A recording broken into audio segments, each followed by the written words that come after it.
Class suspended na raw? Pero bakit nandito pa rin tayo? Yun, suspended! Pero nakakainis, bagsak ako. Dapat kasi kanina pa nag-suspend para din ako bumagsak. Bakit ngayon pa?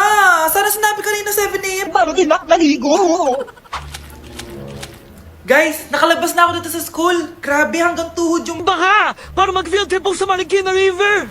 Basang-basa na ako dito sa jeep. Di ko na alam kung ulan to, luha ko, o trauma from today. Grabe, di pa ako makalabas dito sa building. Legit, may lifeguard ba sa gate 3? Ditch sinata to eh! Grabe, ang lakas talaga. Magpapasundo na ako kay mama. Sana may signal pa siya sa bagyong to. Umuulan ba? Ma, sunduin mo na ako dito. Isa lang po akong maliit na batang basa. Pagod na at walang payong. Hay nako, konting ulan lang, nagdadrama ka na. Sige, ipapadala ko si kuya. May payong yun. Thank you, Lord! Thank you, Mami! Bagsak ako. Lagot ako neto sa nanay ko. Bakit 3/50 lang to? Bagsak ka din, Bes? Oo. Bagsak tayong dalawa? Ba't parang masaya ka pa? Okay na ako. Akala ko kasi ako lang bagsak eh. Tsaka papel lang naman to. Okay na din pala ako. BFF goals talaga tayo. Yes! Tara na nga sa kantin, Bes. May chichika pa ako sa'yo. Anak, gising na! Hala, iniluluto ko! Ay, Diyos ko! Anak, kumain ka na dito! Nakakamiss si ate no, Nay. Dati, kasama lang natin siya kumakain dito. Miss ko na din ate mo, anak. Wait lang, tawagan ko. Hi, Nay! Ay, hello, anak! Kamusta ka na dyan sa Manila? Eto, Nay. Malapit na akong gumraduate. Sa wakas naman, anak. Kapag nag-graduate ka, makaka-uwi ka na dito sa probinsya. Nay, may sasabihin pala ako sa'yo. Hello, anak! Nay! Hello, anak! Nay, choppy ka, Nay! Ang bagal naman ng internet ni nanay. Ay, hi anak! Eto, nagpakabit na ako nung sinasabi mong Bida Fiber. Naging okay na internet namin. Hay naku, Nay. Buti naman nag-switch ka na sa Bida Fiber internet. Para naman hindi pa putol-putol yung usap natin. Kasi, Nay, for only 888 pesos a month, makakakonect ng 8 gadgets and up to 75 Mbps ang speeds. Setup fees applies pero affordable pa rin. Ang sulit pala niyan, anak. Makakanood ako ng madaming K-drama neto. Nga pala, anak. Ano yung dapat mo sasabihin kahapon? Nay, uuwi ako bukas dyan! Talaga, anak? Yay! Uuwi si ate! See you, anak! See you, Nay! Day 1 sa Pinas! Eme. So, kakauwi lang namin galing Japan. 2 linggo din kami doon. At December 12 ngayon. Alam nyo ba kung anong meron? Pag nahulaan nyo, di pwede na kayo maging manghuhula. Mali! 59th monthsary kasi namin ni Honey Bunch. Tapos nag-request ako na kumain kami sa labas. Kaya naman, tara, ayain na natin siya. Honey Bunch, excited ka na ba? Huy! What? Ano ba? Ano problema mo? Gutom na ako! O tara na, kumain na tayo. Let's go! Guys, nag-aabordo na tong kasama ko kaya kumain na tayo. Tara na! Dito nga namin napiling kumain sa Chili's. Nag-crave kasi kami na something new pero sobrang sarap. Ito nga pala yung mga in-order namin, yung baby back ribs. Sabi ko parang ang sarap nito, itong fajitas. Tapos sabi ko kuha din tayo ng dessert, yung high and mighty pie. Unang napansin ko yung ganda ng ambience ng store nila. Habang sineserve nga yung mga pagkain, ayan no, sobrang saya na ni Honey Bun. Tululaway talaga mga be. Kita niya naman na sobrang tender at humihiwalay na talaga yung meat sa buto. Grabe, unang kagat ko pa lang, heaven na. Tignan ko na lang kung magreklamo pa tong isa. Next naman namin tinry itong fajitas. Nirarap pala to guys. Ilalagay mo lahat yan, tapos maglagay ka ng sauce, tapos sabay-sabay mo kainin. Nung kinain ko to, iba-iba yung nalalasahan ko pero ang sarap ng combination. Hindi na nga rin nagpahuli tumikim to si Honey Bunch. Tignan niyo naman yung reaction niya. At sinerve na nga itong high and mighty pie. Grabe, tignan niyo naman. Nung tinikman ko siya, para siyang ice cream, tas meron din siyang peanut sa loob at chocolate. Grabe talaga to, parang bata oh. Kailangan pang subuan. Grabe guys, sobrang busog na ako. Guys, kasama namin yung anak namin, oh. Masarap ba yung kinain mo? Loaded na nga ako, may baby na ako. Sino baby? Hello? Hala. Lagot. O ano, di ka nagalit, di ka nagutom? Hindi na. For me, sobrang sarap at babalik-balikan talaga namin ng Chili's. Craving satisfied talaga, kaya kayo, itry nyo na. Orderin nyo na rin yung baby back ribs, fajitas at high mighty pie from Chili's. So yun lang guys, bye! Kuya, sundan mo yan. Sige po ma'am. Sinasabi ko na nga ba eh, may tinatago ka sa akin. Ayan kuya, huminto ka dito. Magloloko ka na nga lang sa matanda pa. Hoy, bayad mo! Humanda ka talaga sa akin.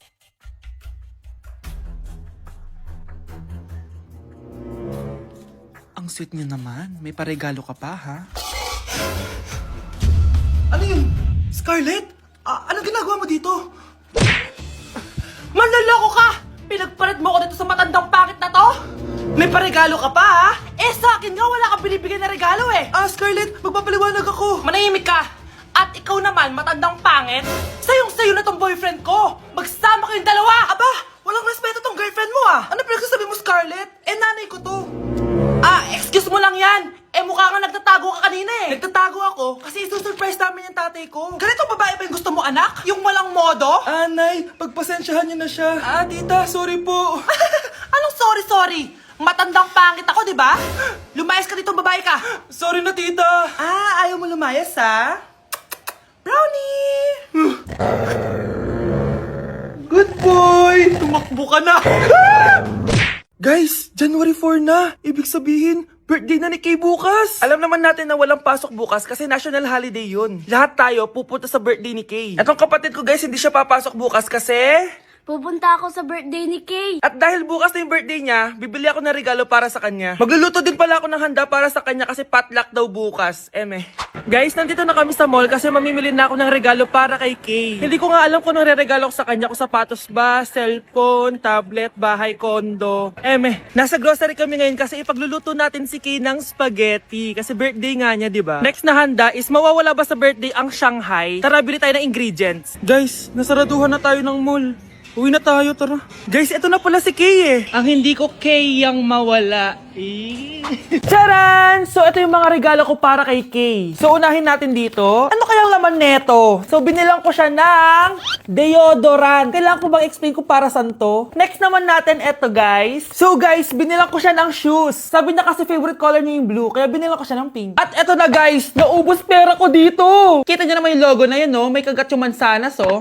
Ano kaya laman neto? iPad? iPhone? Ayun! De, joke lang guys, seryoso na talaga. Ito na talaga. In 3, 2, 1. Wow! Ayun no! Sorry Kay, ako muna mag-unbox nitong iPhone mo ah. Kay, kung nanonood ka man, sobrang magagamit mo to, promise. 3, 2, 1!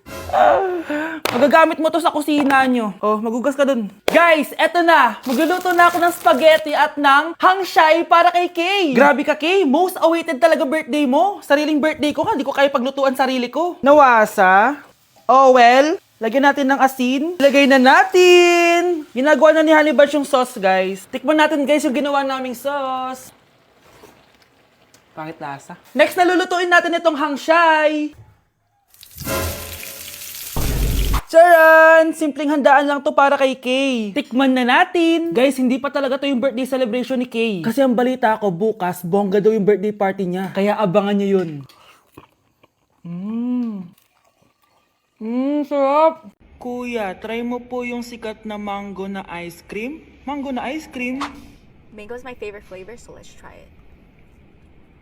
Wow, parang ang sarap niya. Tara, bili tayo. So, papunta na ako sa convenience store para hanapin yung famous na mango na yan. Sabi nila meron daw dito sa Vietnam. Kaya pumunta ako dito sa Circle K. Guys, meron dito oh. Hello, kompleto. Guys, excited na ako matry ito. Bilhin na natin. Grabe, napakamahal naman ng mga yan. Ayun guys, binili ko yung mango, yung lemon, tsaka yung peach. Eto na sila. Tikman na natin. Unahin na natin tong si mango kasi ito yung pinakasikat. Sirain ko na. Wow! Mukha talaga siyang mangga in real life, guys. Tapos dito siya hahawakan. Okay, unang kagat.